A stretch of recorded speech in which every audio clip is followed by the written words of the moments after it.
You're listening to Hot Topics on Good Mix Radio, hosted by Mike Melody and Sheila Harmony. And each week, they dive into the top trends, pop culture moments, and viral stories dominating the web. They unpack the chaos with humor, sharp takes, and insights you won't find anywhere else.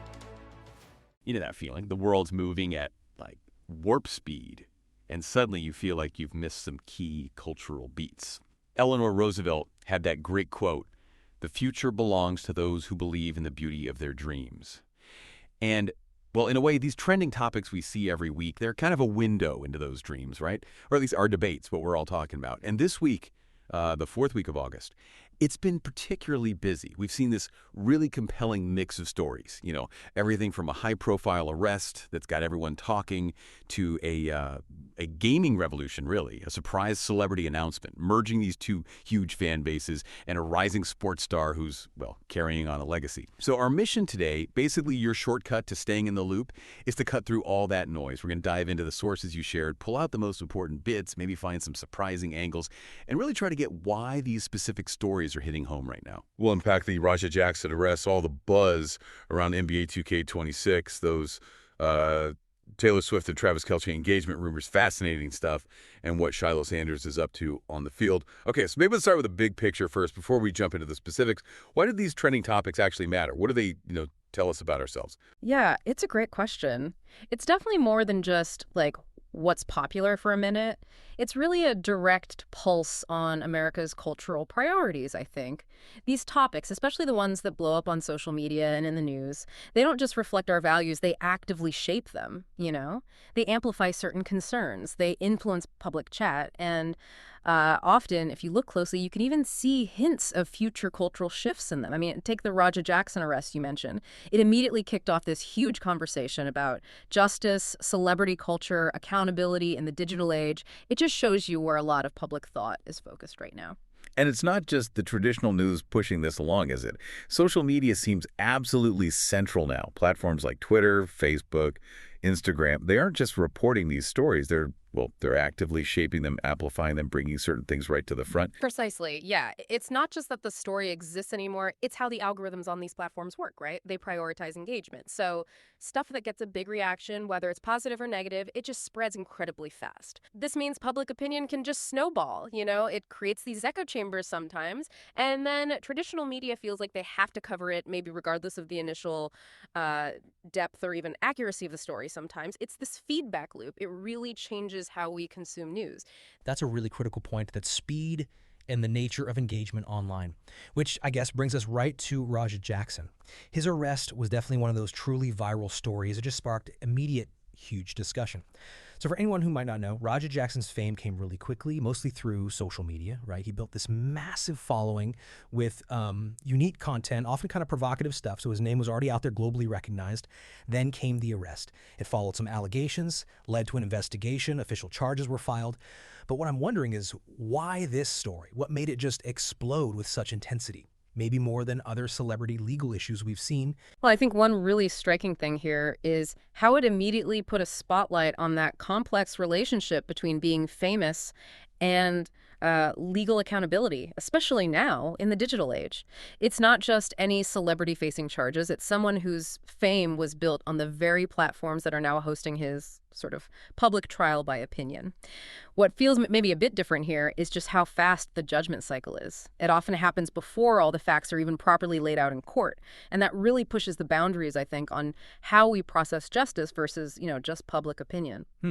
So is public opinion starting to dictate legal outcomes more, do you think?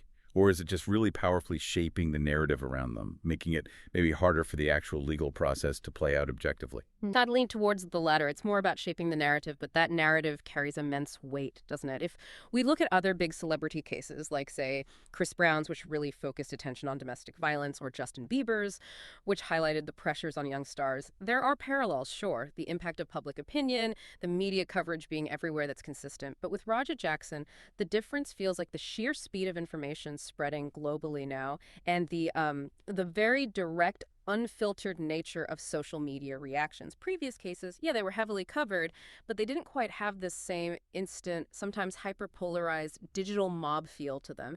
This case really makes us think about how digital fame itself might create a kind of unique legal vulnerability. Yeah, that makes sense. And it's fascinating how public opinion can just swing so dramatically, right? Before an arrest, there's one view, and then afterwards it can completely flip. And that shift isn't random. It's really shaped by the nonstop media coverage, those incredibly fast social media debates that we talked about, how serious the charges seem, the celebrity's image before all this happened, and crucially, how they or maybe their team respond strategically. It's like a masterclass in watching narratives get built, torn down, and then rebuilt right in front of us. Okay, let's shift gears completely now, talking about stories that have just dominated the conversation. We've seen a similar kind of explosion of interest, but in a totally different world. Gaming, specifically NBA 2K26. What's making this release such a huge deal? Yeah. Because it feels like more than just the next yearly update, right? It seems to be genuinely shaking things up. The buzz is all about these, like, revolutionary features they've packed in. Enhanced graphics that look almost unnervingly realistic. Gameplay mechanics that are apparently much improved, giving players way more control, more responsiveness. And expanded game modes, too, trying to cater to everyone. It seems like the developers really went all out to make it super immersive. And it looks like it's paying off. Oh, definitely. The numbers are pretty wild. Yeah, the commercial success is staggering. Over 1 million copies sold in the first week alone. And there's been a big jump in digital sales compared to older versions, plus just millions and millions of social media interactions, viral clips, memes, all that stuff. And what's really interesting about the reaction to 2K26, I think, isn't just that the reviews are good, it's how specific innovations are changing things. Like, they apparently have this dynamic AI that learns from how you play, that's actually shifting how competitive games are played. It forces players to be way more adaptable, more strategic. It's less about just mashing buttons and more like, well, like chess on a basketball court. So it's not just better graphics, those are impressive. It's a real shift in how these sports games actually engage your brain strategically. Wow, okay. So it's pushing what players even expect from a sports sim now, making the AI opponent smarter, more responsive. That's a pretty powerful change. So how's the rest of the industry responding? Are competitors scrambling? Oh, yeah, the success has definitely sent some shockwaves, no doubt. Critical reviews have been just overwhelmingly positive. You see outlets like IGN praising the story mode, the mechanics, GameSpot highlighting the sound design, the authentic NBA feel. I mean, the level of detail down to player animations and stadium sounds. It's setting a completely new standard for sports games. And looking broader, competitors are absolutely taking notice. There are rumors flying around, like the NBA Live series might try to carve out its own space by going more arcade style. And EA Sports is reportedly pouring resources into upgrading its own game engine to compete on graphics and realism. The bar for immersion, for technical polish, it's just been raised significantly. Okay, so from cutting-edge gaming, let's pivot again.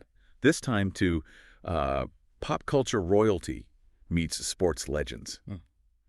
The news, well, the rumors about Taylor Swift and Travis Kelce getting engaged, that has just captivated people everywhere. It's this really fascinating mix of two huge cultural worlds colliding. Absolutely huge. Yeah, and their relationship timeline, if we piece it together from the sources, it seems like the whispers started back in early summer, right? They were seen together a few times, lots of speculation flying around.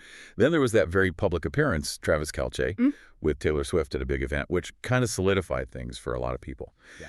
It set the stage for, well, for this potential announcement. And that announcement itself, or the rumors intensifying, it felt very strategic, like a carefully managed social media moment, maybe hints dropped by insiders. It allowed them, or maybe people close to them, to sort of control the story, leading to massive, but maybe somewhat guided media coverage. It was trending everywhere, instantly. Yeah, the research behind why it trended so hard is pretty interesting.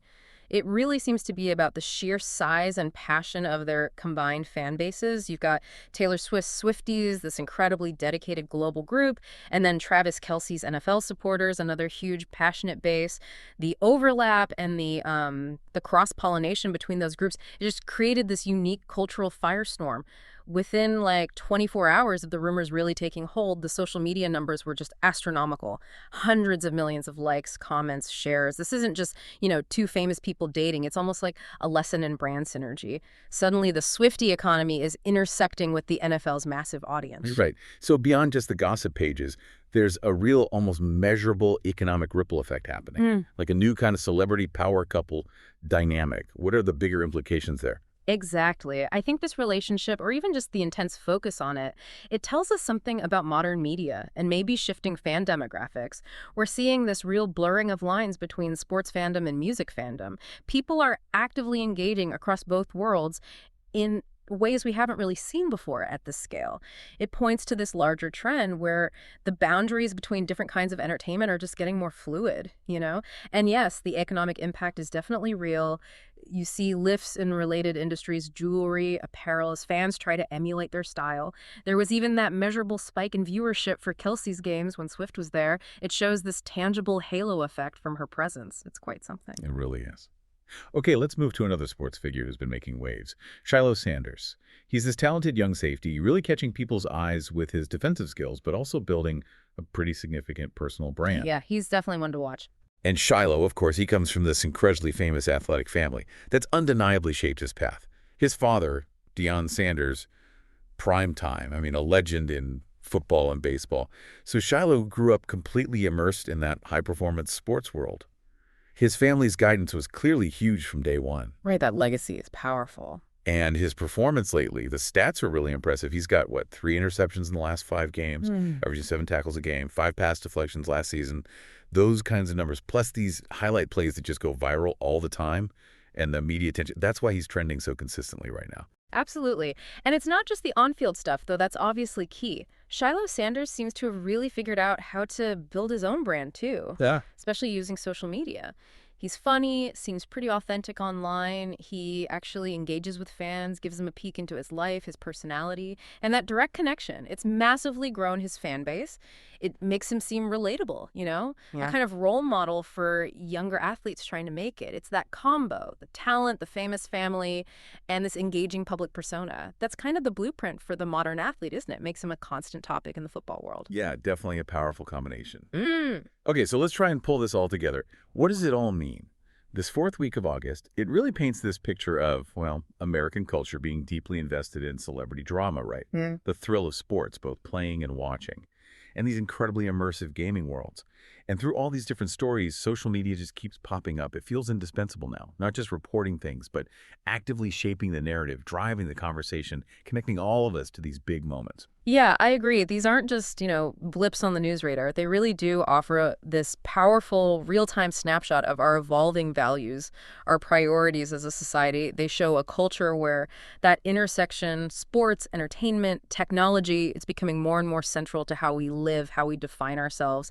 And that, I think, raises a pretty important question for all of us to think about. Okay, let's hear it.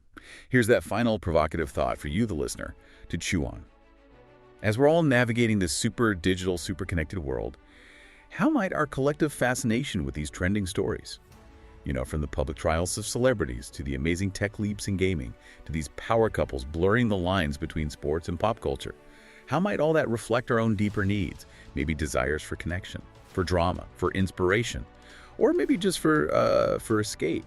And how might all these seemingly separate moments actually be weaving together right now to shape the future fabric of our culture? Something to think about.